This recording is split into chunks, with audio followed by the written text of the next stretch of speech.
Welcome to day 74 of 730.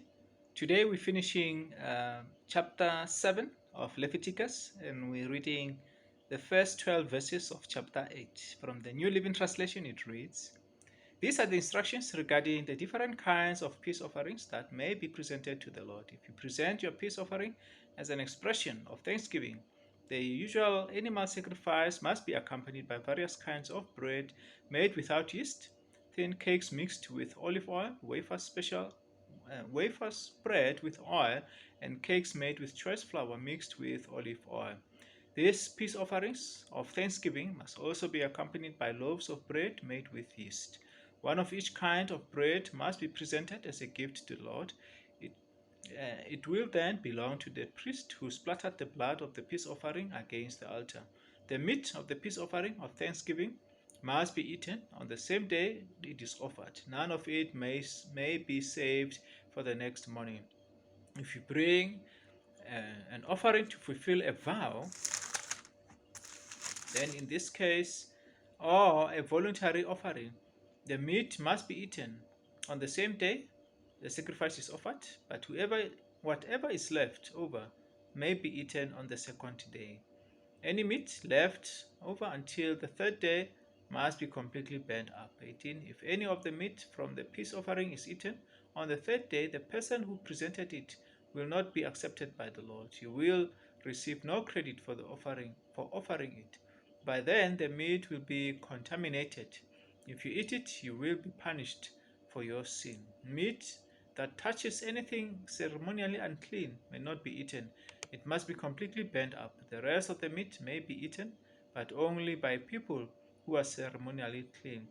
If you are ceremonially unclean and you eat the meat from a peace offering that was presented to the Lord, you will be cut off from the community. If you touch anything that is unclean, if you touch anything defiled or anything that is unclean, whether it is a human defilement or an unclean animal or any other unclean, detestable thing, and then eat the meat from the peace offering presented to the Lord, you will be cut off from the community. Then the Lord said to Moses, "Give these following instructions to the people of Israel. You must never eat fat, whether from cattle or sheep or goats. The fat of the animal found dead or torn to pieces by wild animals must never be eaten, though it may be used for any other purpose. Anyone who eats fat from an animal presented as a special gift to the Lord will be cut off from the community. No matter where you live, you must never consume the blood of any bird or animal. Anyone who consumes blood will be cut off from the community." Then the Lord said to Moses, "Give the following instructions to the people of Israel.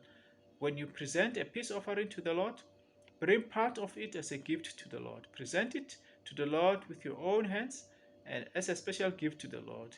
Bring the fat of the animal together with the breast and lift up the breast as a special offering to the Lord. Then the priest will burn the fat on the altar, but the breast will belong to Aaron and his descendants. Give the right thigh of your peace offering to the priest as a gift. The right thigh must always be given to the priest who offers the blood and the fat of the peace offering. For I have reserved the breast of the special offering and the right thigh of the sacred offering for the priest. It is a permanent right to Aaron and his descendants to share in the peace offering uh, brought by the people of Israel. This is their rightful share. The special gifts presented to the Lord have been reserved for Aaron and his descendants from the time they were set apart to serve the Lord as priests. On the day they were anointed, the Lord commanded the Israelites to give these portions of the priests to the priests as their permanent share from generation to generation. These are the instructions for the burnt offering, the grain offering, the sin offering, and the guilt offering, as well as the ordinary offering of the peace offering. The Lord gave these instructions to Moses on Mount Sinai when he commanded the Israelites to present their gifts to the Lord in the wilderness of Sinai. Chapter 8. Then the Lord said to Moses, "Bring Aaron and his sons, along with their sacred garments, the anointing oil, the bull for the sin offering, the two rams and the basket of bread made without yeast, and called the entire community of Israel together at the entrance of the tabernacle. So Moses followed the Lord's instructions, and the whole community assembled at the tabernacle entrance. Moses announced to them, "This is what the Lord has commanded us to do." Then he presented Aaron and his sons and washed them with water.